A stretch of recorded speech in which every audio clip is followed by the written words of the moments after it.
Hola, feliz sábado, ¿cómo están todos? Sí, volvemos a grabar de esta forma porque pues seguimos sin iglesia o está un poco complicado el asunto y se nos facilitó así. Como ya casi vamos a terminar, pues dijimos, pues hagámoslo así y así vamos a terminar. Entonces, ¿en dónde habíamos quedado la clase pasada? La vez pasada habíamos quedado en el capítulo 20 y ya casi se va a terminar todo esto. Y habíamos estado hablando acerca de Gog y Magog, que eran esas dos ciudades, y nos fuimos a Ezequiel y analizamos todo esto. Y para hacer un resumen así, súper resumen de lo que vimos, en resumidas cuentas, la cosa está así. Satanás, después de que viene Jesús, destruye Dios a todos los seres humanos, deja a todos muertos, excepto a los ángeles caídos de Satanás, que queda aquí encerrado por 1000 años, sin poder engañar a nadie. Nosotros, si Dios quiere, y los que resuciten y los que estén ahí, se van al cielo con Jesús. Y durante 1000 años, que no puedo decir si son simbólicos, si son literales, eso no me voy a meter en ese asunto, eso es otra cosa. Pero durante 1000 años vamos a estar indagando el juicio de Dios. Vamos a ver qué fue lo que hizo Dios, qué fue lo que no hizo Dios, por qué lo hizo, por qué tal está en el cielo y por qué tal otro no está en el cielo, por qué llegó Pablo y no llegó, no sé, Ananías y qué fue lo que hicieron, para sacarnos de todas las dudas que podamos llegar a tener, porque nosotros no vimos el juicio desde Adán y Eva, nosotros no sabemos nada, solo conocemos nuestra propia vida. Entonces, después de haber hecho eso y de haber pasado los 1000 años, nos montamos en la ciudad santa de Dios, nos venimos aquí a la tierra, y cuando Dios está aquí en la tierra con la ciudad santa, que va despertando y resucitando a todos los muertos que quedaban, que ya pues era toda la gente mala, todos los que no fueron resucitados en la primera resurrección, que fueron todos los que hicieron o cometieron pecado y que no se repitieron y demás. Y entonces Satanás se ve en la libertad de poder engañar a todo ese montón de gente, se vienen contra la ciudad santa, intentan atacarla, según lo que dice el texto de Ezequiel, que intentan atacar una ciudad indefensa y una ciudad pura y limpia que no pone cerrojos en sus puertas y que vive en paz. Y entonces Dios sale en su defensa y los destruye a todos. Y hasta ahí habíamos quedado. Entonces, analicemos los versículos siguientes. Vamos a empezar desde el capítulo 20, versículo 9. Y leo, dice, y subieron sobre la anchura de la tierra y rodearon el campamento de los santos y la ciudad amada. Entonces, eso es lo que les estaba diciendo. Todo ese montón de resucitados, malvados, engañados por Satanás, sea porque saben lo que están haciendo, sea porque creen que es la única salida que tienen, sea por la razón que sea, se vienen junto con Satanás a intentar invadir la ciudad santa. Y dice, y de Dios descendió fuego del cielo y los consumió, o sea, los destruyó. De Dios salió fuego, descendió fuego del cielo de Dios, del Padre, y los consumió, los hizo ceniza, los hizo polvo. Lo mismo dice Ezequiel. Y ahora viene la parte que vamos a estudiar hoy, que es la parte importante. Dice, y el diablo que los engañaba fue lanzado en el lago de fuego y azufre, donde estaban, pongan atención, donde estaban la bestia y el falso profeta, y serán atormentados día y noche por los siglos de los siglos. Paremos ahí. Ahora, aquí hay mucho que tocar, pero primero quiero que vean esta parte. Dice que el diablo fue lanzado donde estaba la bestia y el falso profeta. Nosotros ya estudiamos quién es la bestia y quién es el falso profeta. Y sabemos que no son como tal seres, son entidades, son sistemas, son ideologías, si lo quieren ver así. La bestia, que es ese sistema que se fue formando desde el tiempo de los babilónicos, pasando por los medopersas, luego por los griegos, luego por los romanos, luego por los romanos 2.0 convertidos en cristianos, que son los católicos, en el medievo, y de ahí nace la bestia que terminó luchando contra Dios en el tiempo de nosotros, que es la que va a imponer su marca y demás. Pero es un sistema, no es una persona, no es una entidad, no es una criatura, es un sistema. Y el falso profeta también, ya hablamos quién es el falso profeta. Son todas las religiones alrededor que por medio de milagros, de ideologías, de creencias, de lo que ustedes quieran, de engaños, de sutilezas, guiaron a las personas para que creyeran que lo que era malo era bueno y que lo que era bueno era malo, o sea, que siguieran a la bestia. Esos son dos. Entonces los dos son sistemas, son entidades, no son personas. ¿Cómo es que el diablo es lanzado en donde es lanzado también dos sistemas que no existen en sí mismos? O sea, esos sistemas usted no los puede lanzar en el fuego. ¿Cómo es que Dios está haciendo eso? Bueno, es que recuerden que el Apocalipsis es puro símbolo. Son símbolos por todos lados. Entonces, el símbolo de consumió el fuego, si ustedes buscan en la Biblia qué pasa cuando hay fuego y cuando hay algo que diga consumir, lo que significa es destrucción. Son destruidas esas cosas. Eso es lo que significa ese símbolo. Y de la misma forma, esto de la bestia, el falso profeta, representan esos sistemas. Era lo que ellos representaban, lo que ellos enseñaban. Va a ser destruido. ¿Cómo usted destruye eso? ¿Cómo usted destruye una idea o un sistema? Bueno, hay dos maneras. Una, convenciendo a todas las personas que lo creen que está mal y que ellos realmente se convencen y pues el sistema deja de existir. Dos, pues destruyendo a todas las personas que creen eso. Entonces, estas dos entidades, junto con el diablo, representan el pecado. Satanás como creador del pecado, la bestia como el sistema que forjó Satanás durante años para llevar a cabo sus pecados. Y eso incluye un montón de personas que creyeron eso. Y el falso profeta que fue el que lo impulsó en el tiempo del fin. Esas tres, que el falso profeta tiene que ver con la imagen de la bestia, esos tres representan el pecado. Entonces lo que Dios está diciendo ahí es que va a destruir el pecado. Es tan simple como eso. Destruye el pecado, lo consume. Pero la parte que hoy vamos realmente a estudiar y que es súper importante es, y serán atormentados día y noche por los siglos de los siglos. Ok, paremos ahí un toque. Yo estoy leyendo la Biblia, Reina Valeria 1960. Y yo quiero que ustedes me entiendan esto. Las Biblias no están mal, no están mal traducidas, no les faltan pedazos, no, eso es puro timo que se inventan algunas personas que quieren enseñar doctrinas malas. La Biblia está perfectamente bien. Lo que pasa es que hay que recordar que la Biblia originalmente no venía en este idioma. Entonces, cuando una persona traduce la Biblia del griego antiguo, en este caso, que es el Apocalipsis, a la actualidad, lo intenta hacer de la mejor manera y más comprensible posible, porque hay palabras que sencillamente no se pueden traducir de manera exacta. Para que ustedes me entiendan, les voy a poner un ejemplo con el inglés y el español. Los que sepan inglés me van a entender, y si no, yo les voy a explicar. Si ustedes dicen, yo debo ir a comer, ese en español puede ser un debo, de que de verdad debo hacerlo, es mi obligación hacerlo, yo tengo que hacerlo porque no me queda ninguna otra opción. O un yo debo hacerlo, pero puede hacer que no lo haga, tal vez sí, tal vez no, y, puede ser, ¿de acuerdo? Pero en inglés, si yo digo must, que significa debo, ese must significa un debo de que tengo que hacerlo sí o sí. Yo tengo que ir a comer. I must eat. Es que yo tengo que hacerlo, no me queda ninguna otra opción. Pero si yo digo should, significa debería, entonces yo debería ir a comer, es un debería de puedo hacerlo, puedo no hacerlo. Entonces supongamos que usted va a traducir del español al inglés un texto que yo escribí y dice, yo debo comer. ¿Qué pone?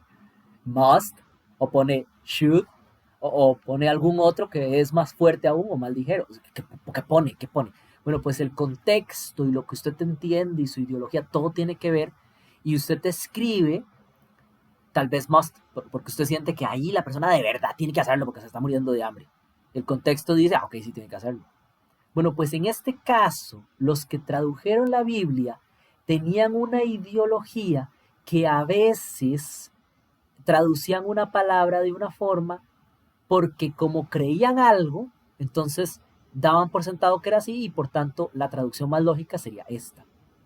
Pero, y aquí es donde voy, si nos vamos a la Biblia original, esta parte donde dice, donde estaba la bestia y el falso profeta, y serán atormentados día y noche por los siglos de los siglos, se puede traducir de varias formas. Entonces lo importante es que encaje con el resto de la Biblia para saber cuál es la traducción más correcta. Por eso es que la Biblia funciona.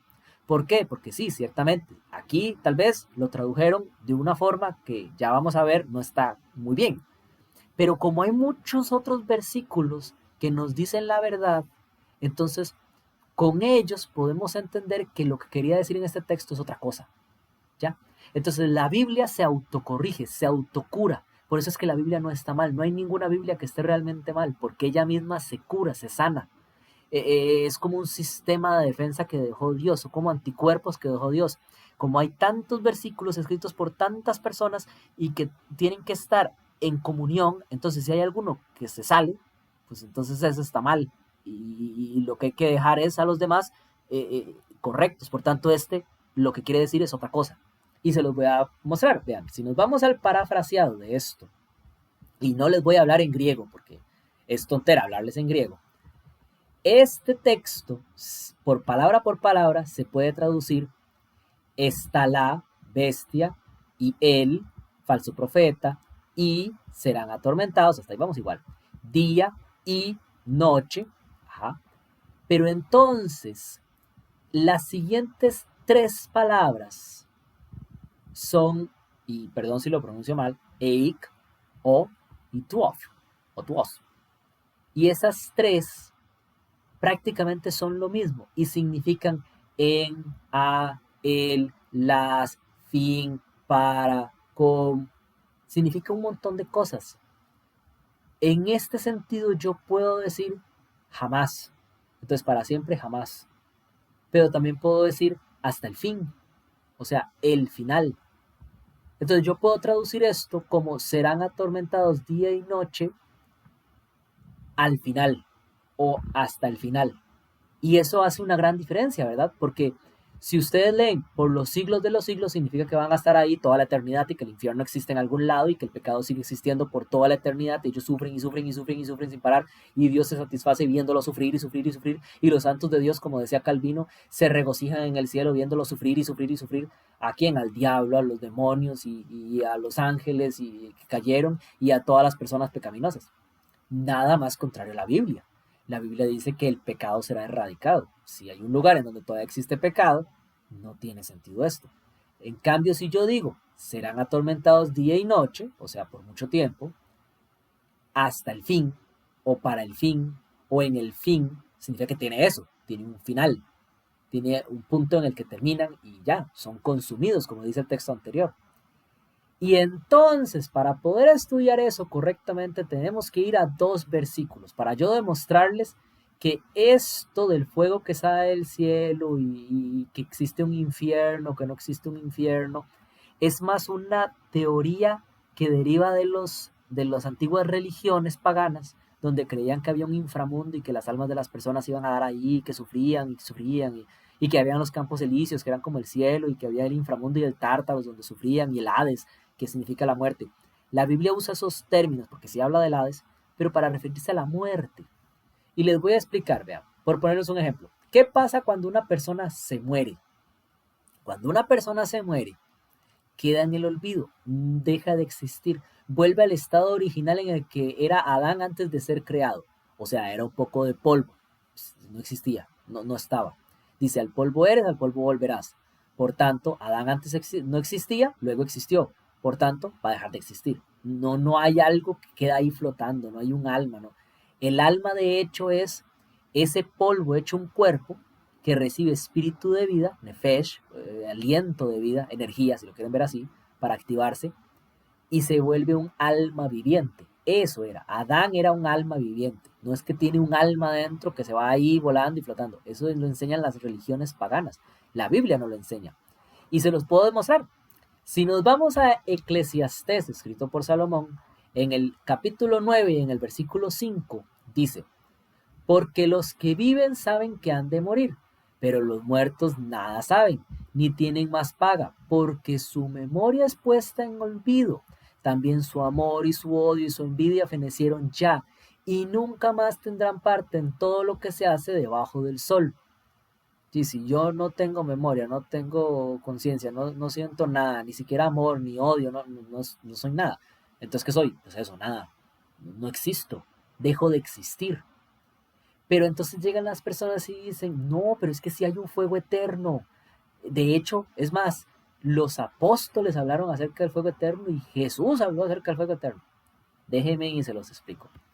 Si hay un fuego eterno. Eterno, la palabra eterno en la Biblia y también en cualquier diccionario que usted lea, significa algo que no tiene final ni principio. O sea, que siempre ha existido, ¿sí? Lo único que cumple, el único que cumple esa característica es Dios. Dios es el único que siempre ha existido. Y el Espíritu Santo es llama de fuego. Jesús también es representado muchas veces como fuego. Dios el Padre también como llama de fuego. Entonces, cuando hablan del fuego eterno, hacen referencia a Dios mismo, al Espíritu Santo, a Jesús, a Dios en una manifestación. Y por eso es que dice que las piedras de fuego andan en medio de él. ¿Por qué? Porque andan en medio del fuego eterno. ¿Por qué? Porque son ángeles que andan en medio del Espíritu Santo. O en la visión de Ezequiel, cuando ve las ruedas y las ve llenas de fuego, es el Espíritu Santo. Entonces, el fuego eterno hace referencia a Dios. O sea, cuando dice que cayó fuego del cielo y los consumió, literal, el Espíritu Santo que cayó sobre ellos y los consumió. O la gloria de Dios, si lo quieren ver así. Y les puedo decir que es fuego eterno y que no estamos hablando de un infierno por el siguiente versículo. Vean, si nos vamos a Judas, a primero de Judas, porque solo tiene un capítulo, en el versículo 7 dice, como Sodoma y Gomorra y las ciudades vecinas, las cuales de la misma manera que aquellos, habiendo fornicado e ido en pos de vicios contra naturaleza, fueron puestas, por ejemplo, oiga, sufriendo el castigo del fuego eterno. A ver, me está diciendo que las ciudades, no solo las personas, sino las ciudades, sufrieron el fuego eterno. La región de Sodoma y Gomorra estaba en una parte del Medio Oriente que nosotros conocemos, nosotros sabemos más o menos por dónde estaba. Y ahí no hay ningún lugar que esté prendido en llamas, no hay ningún lugar que tenga un infierno de fuego enorme ardiendo todavía. No existe. Cuando dice que sufrió el castigo del fuego eterno, es lo mismo que yo dijera sufrió el castigo de Dios o sufrió el castigo del Espíritu Santo. O sea, fueron destruidas, fueron consumidas. El fuego sigue siendo eterno. Dios nunca va a dejar de existir. No significa que ellos no sean consumidos hasta no dejar huella por ese fuego, que es lo que nos dice el Apocalipsis que leímos. Dice que descendió fuego del cielo y los consumió. Si fueron consumidos es porque no dejaron nada. Fueron desechos, no quedó nada de ellos. Entonces, cuando la Biblia dice en este versículo que el diablo, la bestia, el falso profeta fueron atormentados día y noche por siglos de los siglos y habla del fuego del cielo, que es el fuego eterno, no nos está diciendo que hay un infierno donde fueron enviados, porque en primera no existen, o sea, la bestia, el falso profeta no son realmente físicos, no pueden enviarlos ahí literalmente. Y en segunda, porque bíblicamente la Biblia me dice que del polvo eres, al polvo volverás y que el pago del pecado es la muerte. La muerte en la Biblia significa dejar de existir, quedar en el olvido, como dice Eclesiastés. Por tanto, no puede existir un lugar así. El infierno no existe. Sépanlo. O sea, la Biblia no habla de infiernos. La Biblia habla de una destrucción completa final, que es de lo que nos viene diciendo ahí. Y sí, va a tardar, sí.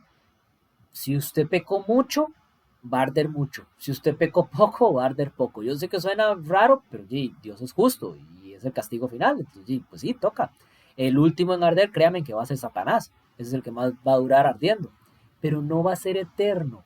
Es un castigo en base a lo que ellos hicieron en justicia para saldar el pecado que cometieron y el dolor que hicieron padecer a Jesús en la cruz.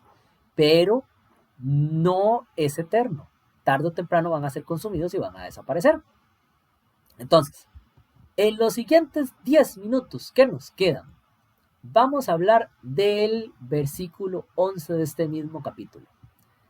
Y dice, y vi un gran trono blanco y al que estaba sentado en él, de delante del cual huyeron la tierra, el cielo, y ningún lugar se encontró para ellos.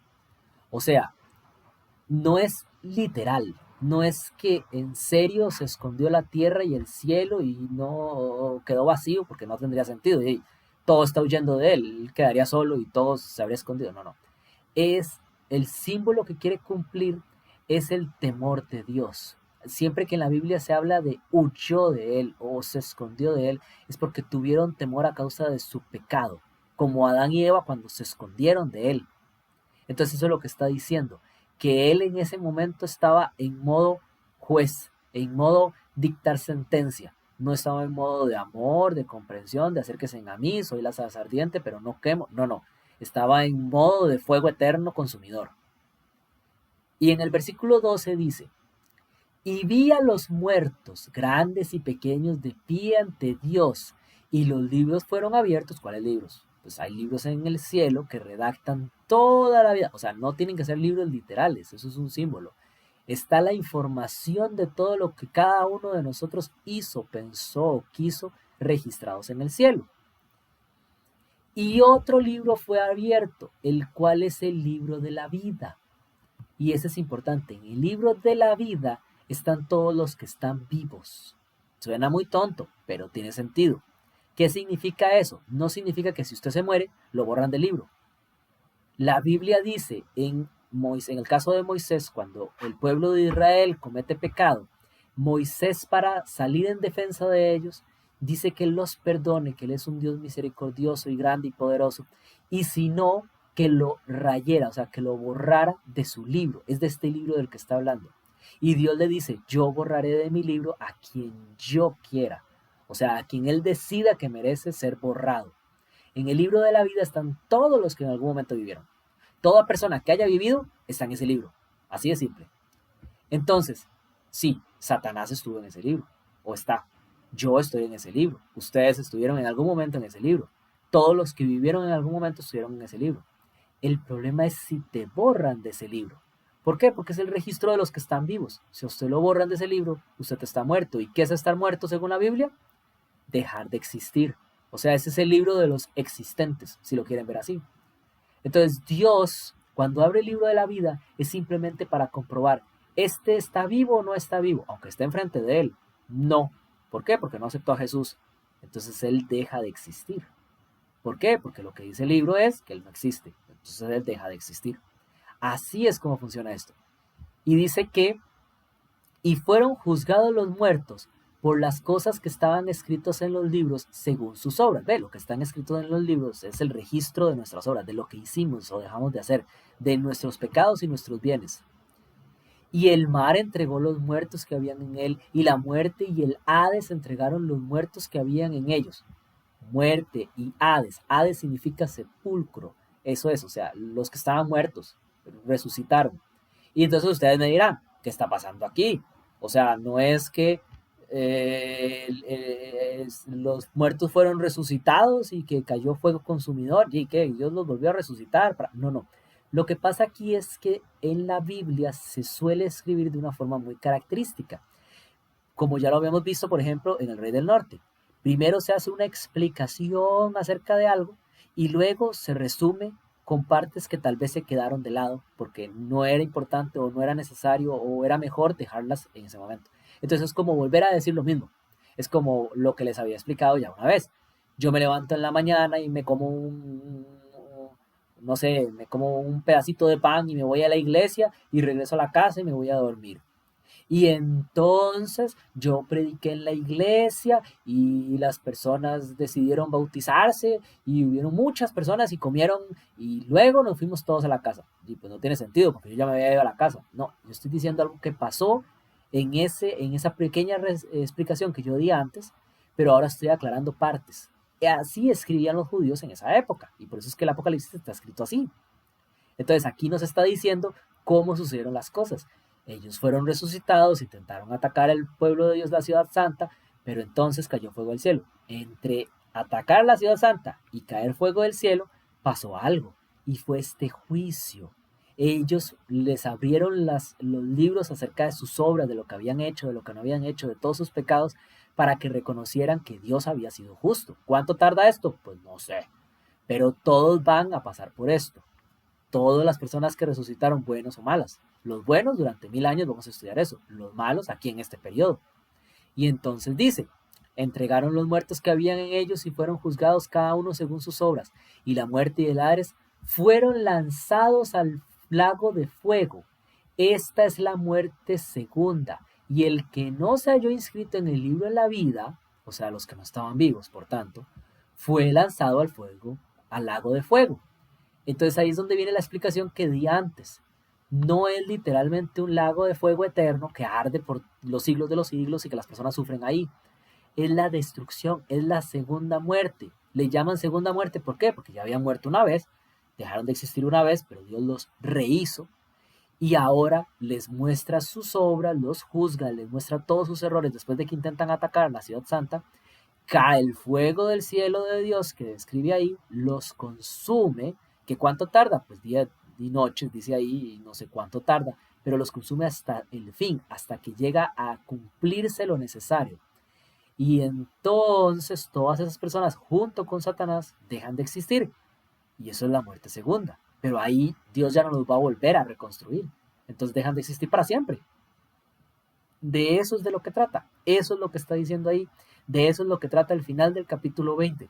De el último evento de parte de Dios en destrucción. Dios va a destruir absolutamente a todos los que pecaron y que no decidieron arrepentirse, incluido Satanás, aunque le dio 1000 años para pensar acerca de lo que había hecho y ni así cambió.